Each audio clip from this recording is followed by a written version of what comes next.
So here it is, guys, my first video. This is going to be on a piece of kit I bought recently. It's a Russian military petrol stove. Also runs off white gas or Coleman fuel.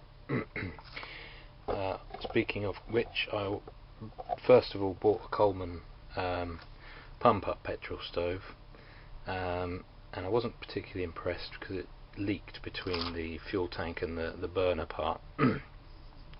I know I probably got a duff one, but I'm one for everything that's over-engineered, so did a bit of research, and apparently these are pretty indestructible, as most military kit kind of has to be. It's not the most compact of stoves, but it's small enough for my needs. It's pretty powerful, and you've got the added benefit of being able to run it off petrol if you need to. Running it off Coleman fuel obviously doesn't have the petrol additives that raise the octane for your car and lubricate the engine, so it makes it cleaner for burning in this, and you don't have to clean the burner unit quite so often.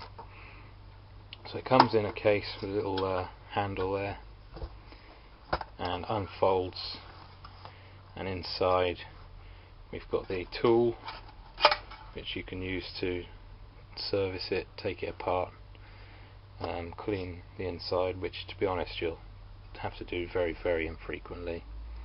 I've just got a little funnel here which I use to fill up the fuel tank, so let's put that aside.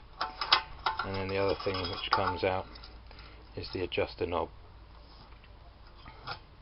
So as you can see, the whole assembly slides out when you open it, so the fuel tank has a flat surface to rest on, and the burner unit lines up with the two pot rests.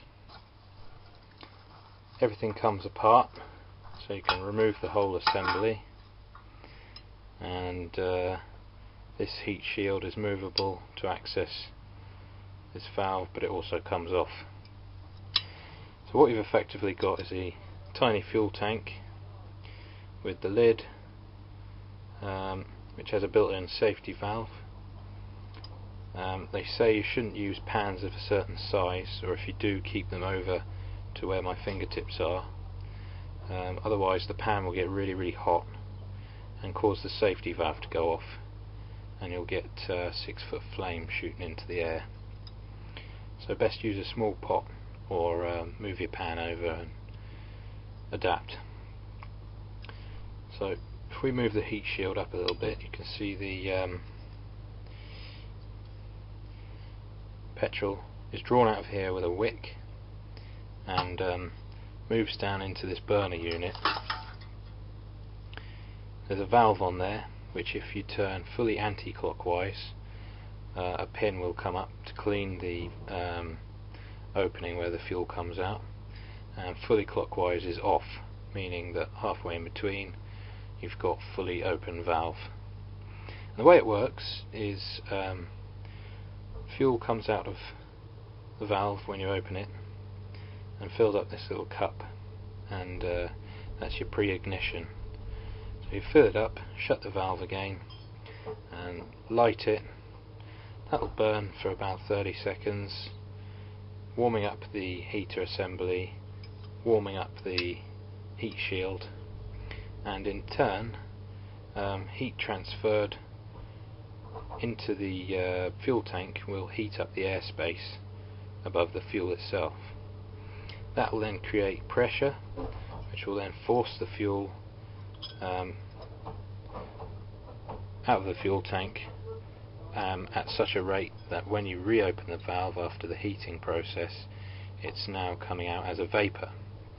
And if you get it right, which hopefully we will in a minute, you can light the vapour stage from the remnants of the pre-ignition flame. So fitting it back together then, let's give it a go. Just a word of safety, I am doing this on newspaper, I realise, but I'm not burning it for very long, so just be mindful if you get one that the underside can get very, very hot. Also, I normally light the pre-ignition stage with a ferro rod, simply because that brings my hands away from the flames. Of course, being petrol or Coleman fuel, it tends to ignite pretty quickly, as you'll find out. So, connecting the adjuster knob, opening the valve. Fuel should begin to leak out because it's quite warm in here, but what you can do in a cold climate to help it along is just warm the tank up with your hands, and just the expansion of the air in the tank alone is enough to squeeze a bit of fuel out. Okay, we're back. That took a little while. My hands are a bit cold out here in the garage despite it not being frosty conditions, but if you've been walking out in the field and you've got gloves on, your hands are bound to be much warmer than this. So we filled up the cup now.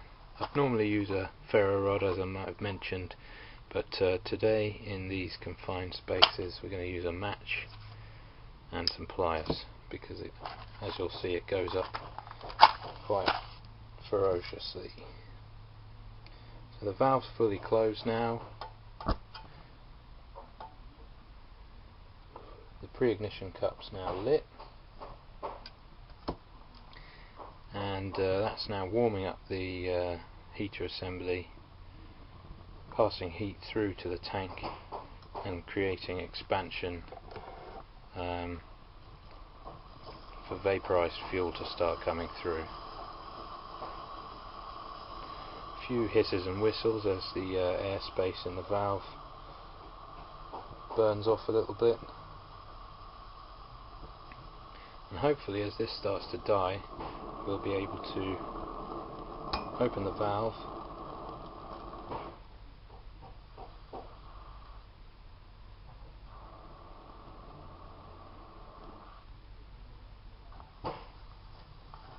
oops, I closed it.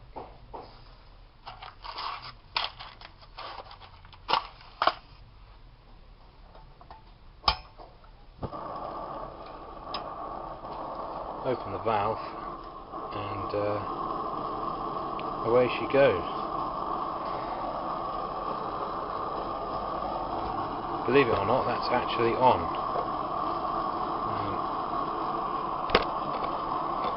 If I take you around to the side, you can see, hopefully, there is actually a blue flame. With the Coleman fuel, it burns so cleanly. Like meth stoves, it is pretty difficult to see, but of course with the noise, you know something is happening. And that will actually get hot enough so that this piece in the middle starts to glow red. And now it's warm, we can start to adjust it down to a simmer, and you can see the flame goes yellow. If you just want to simmer something, the adjustability is brilliant on these.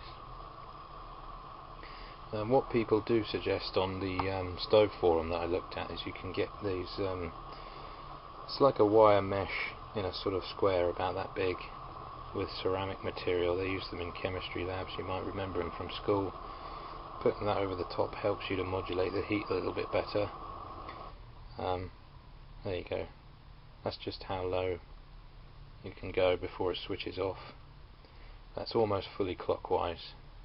If we move it back, we can go back into full rocket mode, which boils about enough water for a mountain house.